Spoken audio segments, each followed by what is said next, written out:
बाजारों से और काफी अच्छी शुरुआत यहां पर नजर आ रही है। पॉजिटिव संकेत मिल रहे हैं गिफ्ट निफ्टी से। हरे निशान में है, करीब 21 अंक ऊपर 19,450 के पास, करीब 150 अंक ऊपर और 19,450 के पास कारोबार कर रहा है गिफ्ट निफ्टी। और अगर बाकी एशियाई बाजारों को देखेंगे तो वहां से भी संकेत अच्छे हैं। हांगकांग के बाजार करीब 270 अंक ऊपर हैं। कॉस्पी के बाजार भी 3.5 अंकों की मजबूती वहां पर देखने को मिल रही है। निक्केई के बाजार करीब 2.5% ऊपर हैं और चीन के बाजार भी हरे निशान में कारोबार कर रहे हैं। तो एशियाई बाजारों से संकेत अच्छे हैं और ग्लोबल मार्केट से भी अच्छे संकेत ही दिखाई दे रहे हैं और काफी सारे डेवलपमेंट हुआ है शुक्रवार से लेकर अभी तक। एक बार वो समझ लेते हैं और सीधे चलते हैं मुंबई स्टूडियो विश्व मोहन के पास। वो हमें बताएंगे कि ग्लोबल मार्केट में और किस तरह का एक्शन देखने को मिल रहा है। गुड मॉर्निंग विश्व मोहन, बताइए किस तरह के संकेत मिल रहे हैं इस वक्त। जैसा आप बता रही थी कि गिफ्ट निफ्टी में जबरदस्त तेजी है, करीब 150 अंक ऊपर है। एशियाई बाजार काफी मजबूत है। अमेरिकी की बाजारों की बात करें तो फ्राइडे के सेशन में जबरदस्त तेजी दिखी। यहाँ देखिए 222 अंकों की तेजी डाउ जोन्स, नैस्डैक, S&P, यहाँ पर भी 1% से 1.5% तक की तेजी दिखी। 2023 का सबसे शानदार हफ्ता पिछला हफ्ता अमेरिकी बाजारों के लिए रहा था। 3 मेजर कारण है जहां पर सबसे अच्छी तेजी दिखी।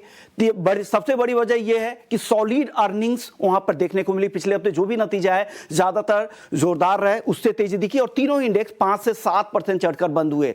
दूसरा, अक्टूबर महीने की जो जॉब रिपोर्ट थी बाजार के अनुमान से काफी कम थी, तो सॉफ्ट जॉब रिपोर्ट से फायदा मिला। बाजार को अनुमान था 1,70,000 नई नौकरियों का, 1,50,000 ही आए। इससे लग रहा है कि जो साइजेबल जो ब्याज दरें में बढ़ोतरी हो चुकी है फेड की तरफ से, उसका अब जल्द एंड होने वाला है। दिसंबर में भी ब्याज दरें बढ़ने की संभावना काफी कम लग रही है, उससे बाजार को सपोर्ट मिला और जबरदस्त तेजी देखने को मिली।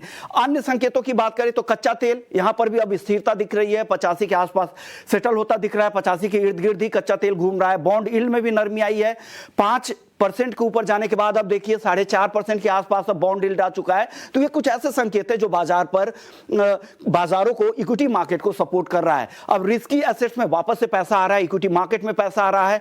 गोल्ड में लोगों का रुझान कम हो रहा है, तो गोल्ड में भी स्थिरता है, कच्चे तेल में स्थिरता है, यानी कमोडिटी के प्राइसेस अब धीरे धीरे स्थिर हो रहे हैं और फायदा इक्विटी मार्केट को हो रहा है। इस हफ्ते दो अहम भाषण है फेड चेयरमैन की, देखते हैं वहां से किस तरह के संकेत मिले। लेकिन बाजार यही अनुमान लगाकर चल रहा है कि 2023 में अब दरें नहीं बढ़ने वाली है। एक और बैठक होनी है फेड की दिसंबर में, और 2024 को लेकर क्या वो कमेंट्री आती है उस पर बाजार की अब नजर रहेगी। एशियाई बाजारों से जैसा आपने कहा अच्छे संकेत है, तो कुल मिलाकर दिन अच्छा है, शुरुआत अच्छी होनी चाहिए और उम्मीद कर रहे हैं घरेलू बाजार की ये रैली आगे भी दिन भर टिकेगी।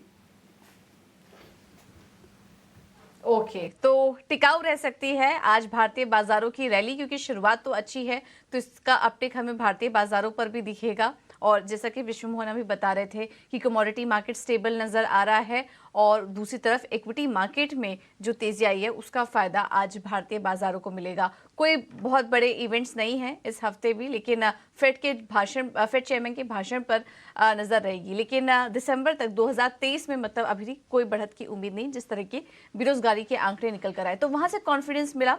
हमने देखा ग्लोबल बाजारों को और शानदार तेजी वहां पर थी, उसका फायदा आज भारतीय बाजारों को भी मिलेगा। एक बार FIs और DIs के आंकड़े देख लेते हैं।